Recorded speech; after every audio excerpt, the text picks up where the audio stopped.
कहाँ रखना उधर? यही रखो। यहीं रख दो अभी तो। नहीं तो वो भी आएगा फिर इसको हटाना पड़ेगा। Hello everyone, welcome back to my channel and this is one more video from Sakshat home series. अभी थोड़ा हम कंप्लीशन की तरफ आ गए हैं।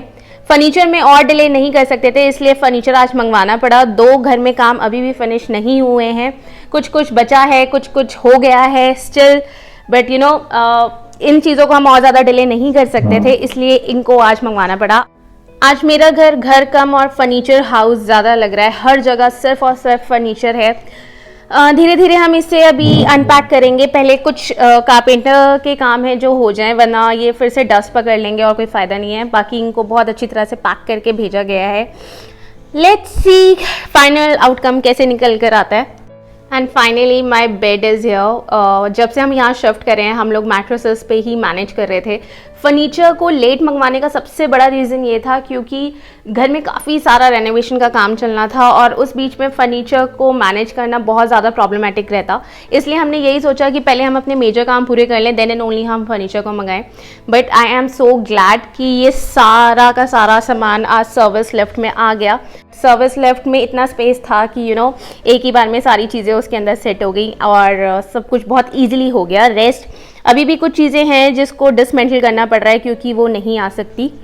रेस्ट ये रही हमारी टीवी यूनिट, ये अभी भी इनकम्प्लीट है ये इतनी जल्दी कंप्लीट नहीं होगी। अभी इसमें बहुत सारा काम भी बचा है। इसमें नॉब्स बचे हैं, इसमें स्टैंड बचे हैं, प्लस अंदर के रैक्स बचे हैं। रेस्ट इसके ऊपर अभी ग्लॉस फिनिश आनी है, वो पता नहीं कब होगी, या होगी भी या नहीं होगी, अभी कुछ नहीं पता। क्योंकि हम लोग अब ये चाह रहे हैं कि अब जितना हो गया है इसी को डन करें और काम को अब और ज़्यादा ना फैलाएं, क्योंकि जितना आप इसमें एड ऑन्स करते जाओगे उतना ज़्यादा टाइम कंज्यूम करता है और अब टाइम हमारे पास इतना नहीं है इन चीज़ों में लगाने के लिए। And finally our wall is also ready. इसका कलर सेलेक्ट करना अपने आप में बहुत बड़ा काम था क्योंकि हमें जो कलर चाहिए था वो कलर अवेलेबल नहीं था पैलेट के अंदर। तो अक्षत ने इसमें एक बेसिक कलर चूज़ करा और फिर उसमें अपने हिसाब से कुछ टेंट्स मिक्स करे, जैसे ब्लू, ब्लैक, ग्रीन, तब जाके ये कलर निकल कर आया है। And we are very satisfied with this colour. ये एक्चुअली में वही चीज़ है जो हम एक्सपेक्ट कर रहे थे और जो एज इट इज़ हमारी वॉल पर उतर गया। अब कंपेयर करें तो ये पूरे घर की थीम के साथ बहुत अच्छा जा रहा है और पर्पसली जो हमारा विजन था घर के इंटीरियर्स को लेके, अब ये वॉल उसे फुलफिल बहुत अच्छे से कर रही है। Perfection is a time taking process, but any how ये जैसे तैसे कंप्लीट हो गया। और ये सोफ़ा जो है ये लिफ्ट में नहीं आ रहा था क्योंकि इसका साइज़ बहुत ज़्यादा बड़ा है और इसके फिर हमें स्टैंड को निकालना पड़ा।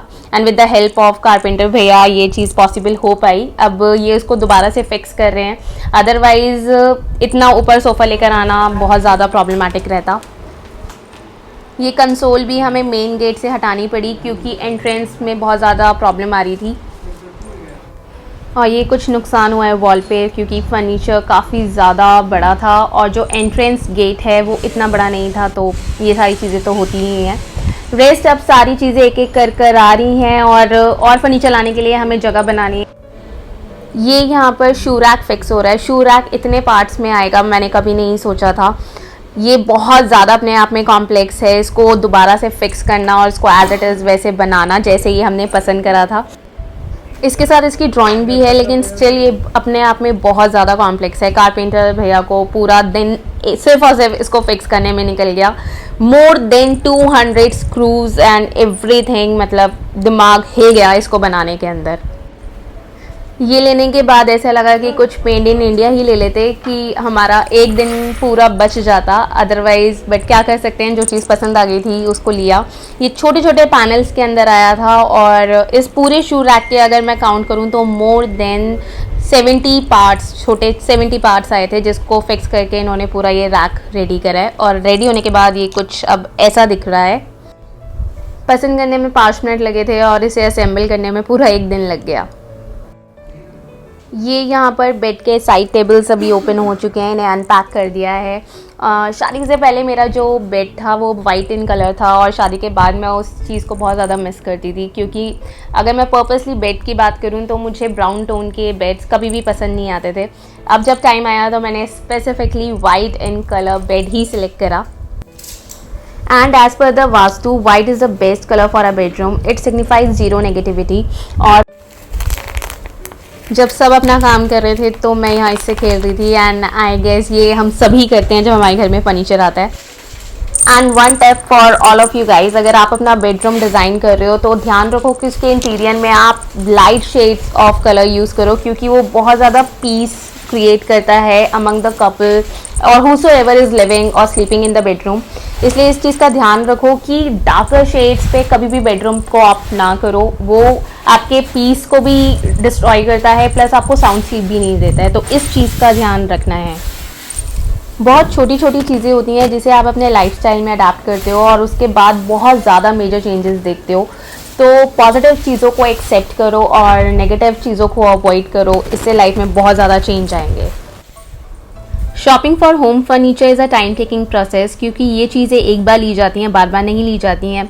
और जैसे मैंने सोचा था कि मुझे लेदराइट और डीको के कॉम्बिनेशन में अपना बेड चाहिए, मुझे वो सेम एज इट इज़ ऐसे ही मिल गया। और अगर आपने किसी चीज़ को दिमाग में बिठा लिया है कि आपको ऐसे ही चाहिए तो उसके लिए घूमना पड़ता है और बहुत ज़्यादा घूमना पड़ता है, तब जाके कहीं वो सर्च एंड होती है और आपकी जो डिज़ायर हैं वो फुलफ़िल होती हैं। यहाँ अब हम सेंटर टेबल्स की अनपैकिंग कर रहे थे, क्योंकि जिस हिसाब से ये पैक होकर आई थी, मतलब हैट्स ऑफ टू देम, इतनी अच्छी पैकेजिंग कि हमें इन्हें खोलने में इतना टाइम लग गया। लाइक एक सेंटर टेबल के जिसके 2 पार्ट्स मतलब 2 एलिमेंट्स आते हैं, एक की अनपैकिंग करने में अप्रॉक्सीमेटली 25 to 30 मिनट्स लग रहे थे, जो बहुत ज़्यादा हैं सिर्फ अनपैक करने के लिए। इन चीज़ों में लेयर ऑफ पैकेजिंग इसलिए भी ज़्यादा होती है क्योंकि ये सब कुछ ट्रांसपोर्ट से आता है और एक हिट इसकी ब्यूटी को ख़राब कर सकता है। इसलिए ये लोग सिर्फ 1 नहीं, 2 नहीं, 3 नहीं, बल्कि 4 लेयर ऑफ पैकेजिंग लगा के भेजते हैं। प्रैक्टिकली देखा जाए तो ये ठीक भी है, क्योंकि इससे चीज़ें सेफ़ रहती हैं और उनकी ब्यूटी जो है वो कहीं से भी ख़राब नहीं होती। मुझे लग रहा था कि फर्नीचर अब आ गया है तो हार्डली 1 घंटे में या 2 घंटे में सारी चीज़ें सेट हो जाएंगी, लेकिन हमें 4 घंटे से भी ज़्यादा लगे सारी चीज़ों को अनपैक करने में। इस तरह की पैकेजिंग आई थी। जो मार्बल के टॉप्स आए थे वो वुडन फ्रेम्स में आए थे और इसके ऊपर एक लेयर ऑफ पैकेजिंग भी थी जो ये ऑलरेडी पहले निकाल चुके हैं। देन इसके अंदर बबल रैप भी है, फिर न्यूज़पेपर रैप भी है और पेपर रैप भी है, पता नहीं और क्या क्या है। फर्नीचर सेट करने के लिए पहले मुझे लग रहा था कि ये काम तो हम खुद भी कर लेंगे, लेकिन अच्छा हुआ हमने इस काम में खुद से इनिशिएट नहीं करा। हमें इसमें हेल्प की ज़रूरत पड़ी क्योंकि काफ़ी सारे टूल्स भी थे जिनकी ज़रूरत पड़ रही थी और घर पे नॉर्मली वो टूल्स हमारे पास नहीं होते। यहाँ एक छोटा मार्बल का टॉप ऑलरेडी लग चुका है, अब ये लोग दूसरे वाले को अनपैक कर रहे हैं, उसके बाद इसे भी प्लेस करेंगे। इसको प्लेस करना भी अपने आप में बहुत बड़ा काम था, क्योंकि नीचे से फ्लोरिंग मैच करना, देन उसके बाद इसके कुछ रबर ट्यूब्स थे उसको भी मैच करना, प्लस इसे सेट करना कि ये डिसबैलेंस ना हो। It's very difficult. मेरे लिए फ़र्नीचर सेलेक्ट करना वाज अ फन पार्ट, क्योंकि मुझे पूरे लॉट में से फ़र्नीचर सेलेक्ट नहीं करना होता था। अक्षत कुछ पीसेस को शॉर्टलिस्ट कर देता था कि इसमें से जो पसंद आए हम उसे पिक करेंगे, सो यू सिलेक्ट। सो मेरा फाइनल डिसीजन होता था, लेकिन हाँ जो बेस वर्क होता था वो ऑलरेडी अक्षत कर देता था, इसलिए मेरा काम ज़्यादा आसान था।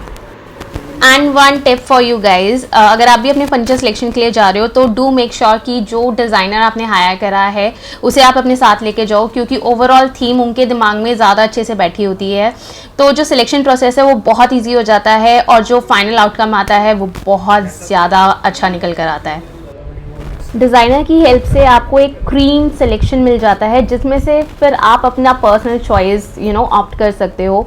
लेकिन इतने सारे फर्नीचर में से अगर आप सोचो कि आप बिल्कुल परफेक्ट और एग्जैक्ट पीस को पिक कर सकते हो तो हाँ वो कभी कभी हो भी सकता है, लेकिन हमेशा वो चीज़ पॉसिबल नहीं है कि जो आप पिक करो वो जाए।